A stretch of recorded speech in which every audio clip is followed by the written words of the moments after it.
সর্বভারতীয় ইউপিএসসি পরীক্ষায় দশম স্থান অর্জন করলেন ময়নাগুড়ির সুব্রত মণ্ডল। সর্বভারতীয় পরীক্ষা ইউপিএসসি কম্বাইন্ড জিও সায়েন্টিস্ট পরীক্ষায় দশম স্থান অর্জন করলেন ময়নাগুড়ির সুব্রত মণ্ডল।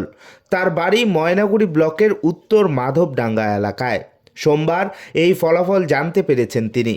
জানা গিয়েছে, ময়নাগুড়ি জলপাইগুড়ি রাজ্য সড়কের পাশেই একটি কাঠের আসবাবপত্র তৈরি করার দোকান রয়েছে তার বাবা বীরেন্দ্র মণ্ডলের। বীরেন্দ্রবাবুর দুই ছেলে, বড় ছেলে সুব্রত এবং ছোট ছেলে শুভ। বড় ছেলের এই সাফল্যে খুশি তার পরিবার। প্রবল অর্থকষ্টের মধ্যে দিয়ে ছেলেকে পড়াশোনা করিয়েছেন তিনি। তারপর এই সাফল্যে আত্মহারা পরিবার পরিজনেরা। এখন শুধু সময়ের অপেক্ষা নিয়োগপত্র হাতে পাওয়ার। ভূবিজ্ঞানী সুব্রত মণ্ডলের এখন কাজ হবে খনি খুঁজে বের করা। ছোট থেকেই মনের মধ্যে অসম্ভব জেদ এবং একাগ্রতা ছিল সুব্রতর, যার জেরে তার এই সাফল্য। জানা গিয়েছে, ময়নাগুড়ি শহীদগড় হাই স্কুল থেকে 2013 সালে মাধ্যমিক ও 2015 সালে উচ্চ মাধ্যমিক পরীক্ষায় উত্তীর্ণ হন। জলপাইগুড়ি আনন্দচন্দ্র কলেজ থেকে রসায়ন বিষয়ে স্নাতক পাশ করেন সুব্রত।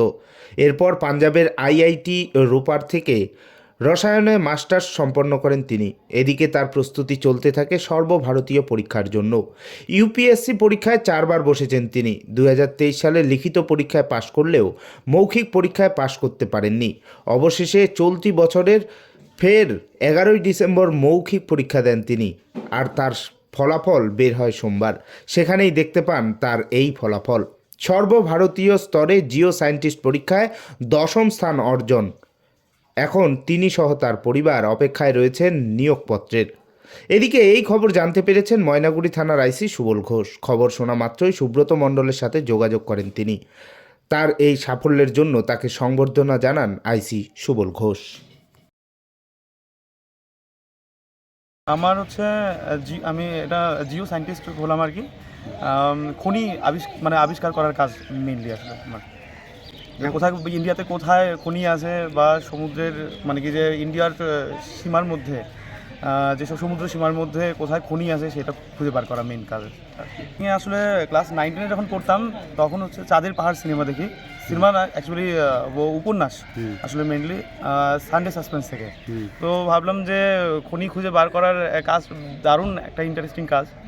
তারপর ডক্টর শুভকান্তি মণ্ডল স্যারের কাছে গেলাম আর কি, টিউশন পড়তে যেতাম কলেজে যখন পড়তাম। তো ময়নাগুড়িতে নরহরি স্যারকে সবাই চেনেন আশা করি। তো উনারই ছেলে হচ্ছে কি এই জিও সায়েন্টিস্ট পরীক্ষায় বসেছিলেন।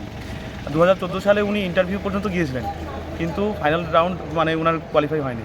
তারপর আমি যখন আইআইটিতে চান্স পাই পড়ার সময়, তখন ওই স্যার আমাকে বোঝালেন যে তুই এটার জন্য প্রিপারেশন নিতে পারিস, খুব ভালো চাকরি। তো যদি পেয়ে যাস তাহলে দেবের যেরকম লাইফ দেখতে পাচ্ছিস ওই চাঁদের পাহাড় সিনেমায়, ওই রকম লাইফ তোর হবে। তখন হচ্ছে ভাবলাম যে হ্যাঁ প্রিপারেশন নেই তাহলে। তো তখন থেকেই প্রিপারেশন মেইন স্টার্টিং 2019 সাল থেকে আর কি। কোনো আর্থিক সমস্যা বা আর্থিক বিষয়টা আর্থিক প্রথম দিকে একটু হয়েছিল যখন লকডাউন চললো 2021 সাল 2020 সালের সময়। কিন্তু আমি নিজেই ইনকাম করতাম অল্প স্বল্প, টিউশন পড়াতাম আমি জয়েন্ট এন্ট্রান্স আর কি। হয়তো ময়নাগুড়িতে সবাই আমাকে চেনে সুব্রত স্যার বলে, জয়েন্ট এন্ট্রান্সের আইআইটির টিচার বলে সবাই চেনে আমাকে। সুভাষনগর স্কুল বা শহীদগড় বা ময়নাগুড়ি বয়েজ হাই স্কুল সবাই আমাকে সুব্রত স্যার বলেই চেনে।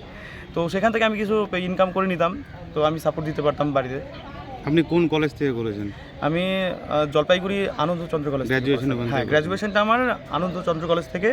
তারপর পোস্ট গ্র্যাজুয়েশনটা আমি আইআইটি রোপার থেকে করেছি। কোন সাবজেক্টে ছিল আমার?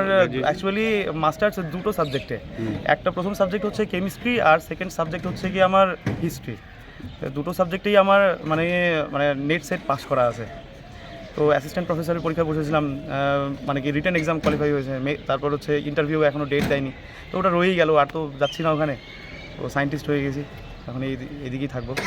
অনেকেই ইউপিএসসি প্রিপারেশন নিচ্ছে, তাদের উদ্দেশ্যে কি বলবেন আর কি?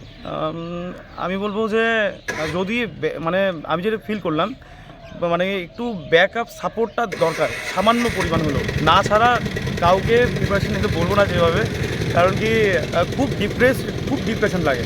আমি যখন প্রথম 2বার প্রিলি পাস করলাম না, তারপরে এবার 3বার প্রিলি পাস করে মেইনস দিলাম, যখন কোয়ালিফাই হয়নি ভীষণ ডিপ্রেশনে চলে গেছিলাম। ইভেন হচ্ছে কি যে আমি 2024 সালে এরকম হয়ে গেছিলো, মেন্স পরীক্ষার আগে 48 ঘন্টা আমার ঘুম হয়নি, তারপর ঘুমই পাচ্ছিল না। তারপর আমি ময়নাগুড়ি হসপিটালে গিয়ে ঘুমের ওষুধ নিলাম, ঘুমের ওষুধ নিয়ে ঘুমোতে হয়েছিল।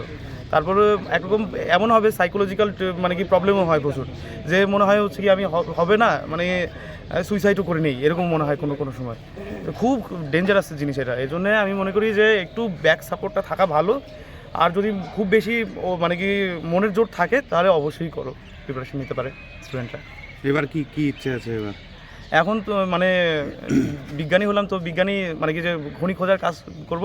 আর হচ্ছে কি আমার শখ আছে যে গান করা, তো ওই দিকেই একটু প্র্যাকটিস মানে করি আর কি আমি প্রতিদিন। কত সালে ছিল আপনার মাধ্যমিক? মাধ্যমিক 2013 শহীদগঞ্জ হাই স্কুল থেকে। অনেক খুশি। আমি চাই আমার ছেলে বড় একটা কিছু হোক, দেশের কিছু করুক, দেশের উন্নতি হোক, এটা আমি চাই। অবদান তো কি আর বলবো, অবদান অনেক কষ্ট করে সেও লেখাপড়া করছে, আমিও অনেক কষ্ট করেই করছি। কাঠমিস্ত্রি কাজ করি, ফার্নিচার দোকান আছে ছোট্ট একটু। ছেলেরও অনেক চেষ্টা করছে, তার চেষ্টাতে আজকে এই জায়গায় যাইতে পারছে। আমাদের তো, আমি তো আর চেষ্টা করিনি, আমি চেষ্টা করছি যাতে সে ভালোভাবে চলতে পারে। মানে কতটা খুশি ভাষায় প্রকাশ করতে পারবো না, মানে এত খুশি হয়েছি। আমার ভাগ্যে যে ও এইরকম রেজাল্ট করবে কল্পনার বাইরে। ও পরিশ্রম করছে, তার জন্যই এত দূর যাইতে পারছে। আর স্যার ম্যাডাম এরা সবাই ওর এই কৃতিত্বে আছে, তারাও সহযোগিতা করছে, তার জন্যই ও এত দূর যাইতে পারছে।